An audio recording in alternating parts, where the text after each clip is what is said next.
گلائفوسیٹ ایک جڑی بوٹی مار زہر ہے جو 1970 میں مونسانٹو نے متعارف کرائی اور 1974 میں راؤنڈ اپ کے نام سے مارکیٹ میں فروخت ہونا شروع ہو گئی۔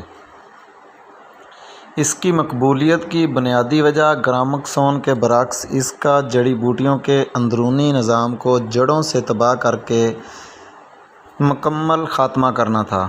دنیا بھر میں یہ سب سے زیادہ استعمال ہونے والی جڑی بوٹی مار زہر ہے۔ کولمبیا، جو دنیا میں سب سے اعلیٰ منشیات کے لیے جانا جاتا ہے، وہاں ان منشیات کے کھیتوں کو اسی زہر سے ہوائی سپرے کر کے تباہ کیا جاتا رہا ہے۔ باوجود اس کے یہ ناک، گلے اور سانس کی بیماریوں کے ساتھ ساتھ کینسر کا سبب بھی بنتی ہے، اور اسی وجہ سے یورپ، امریکہ اور جاپان نے اس پر پابندی عائد کر رکھی ہے۔ مگر اس کا متبادل نہ ہونے کی وجہ سے یہ اب تک انہی ممالک میں کثرت سے استعمال بھی ہو رہی ہے۔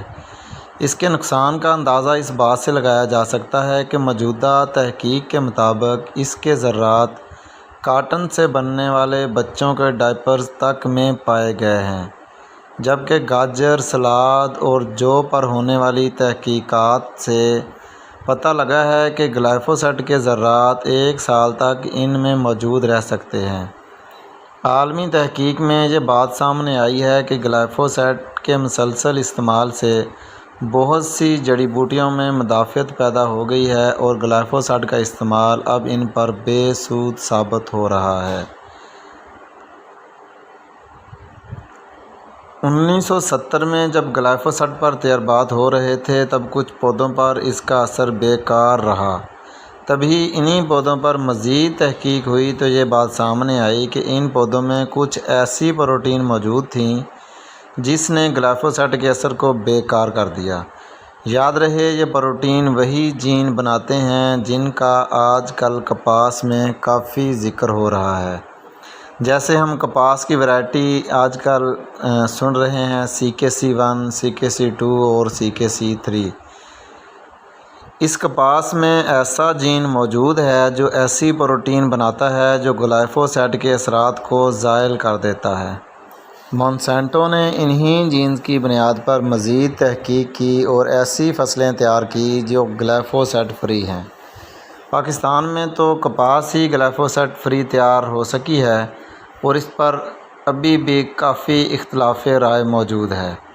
مگر آپ سب حیران ہوں گے کہ امریکہ اور دوسرے ممالک میں مکئی، گنا، کپاس، سویابین، لوسن، کینولا، شکرقندی اور گندم جیسی فصلیں اب گلائفوسیٹ فری تیار ہو چکی ہیں، جن پر گلائفوسیٹ کا سپرے کر کے جڑی بوٹیوں کا خاتمہ کیا جا رہا ہے۔ گنے پر گلائفوسیٹ کی سپرے کروا کر اس میں مٹھاس کی مقدار کو بڑھایا جا رہا ہے، جو کہ پاکستانی کسانوں کے لیے ایک نئی بات ہوگی، اور امید ہے چند سالوں میں ایسی فصلیں پاکستان میں بھی متعارف کرائی جائیں گی جن پر ہم گلائفوسیٹ کا سپرے کر سکیں۔ گلائفوسیٹ ایک بہت ہی سستا آئٹم ہے جو دوسری جڑی بوٹیوں مار دوائیوں سے سستا پڑتا ہے۔ جیسا کہ گنے میں ہمارے جو کھبل گھاس ہے وہ عام گینگوی وغیرہ سے ختم نہیں ہوتا۔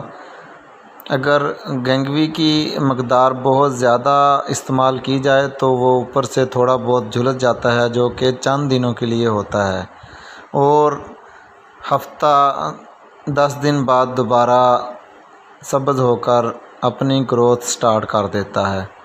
اگر ہمارے پاس گنے کی ایسی ورائٹی آ جائے جو گلائفوسیٹ فری ہو تو ہم اس پر گلائفوسیٹ کا استعمال کر کے گنے کی فصل سے کھبل گھاس کا خاتمہ کر سکتے ہیں۔ گنے کی فصل کو سب سے زیادہ جو متاثر کرتا ہے وہ یہی گھاس ہے۔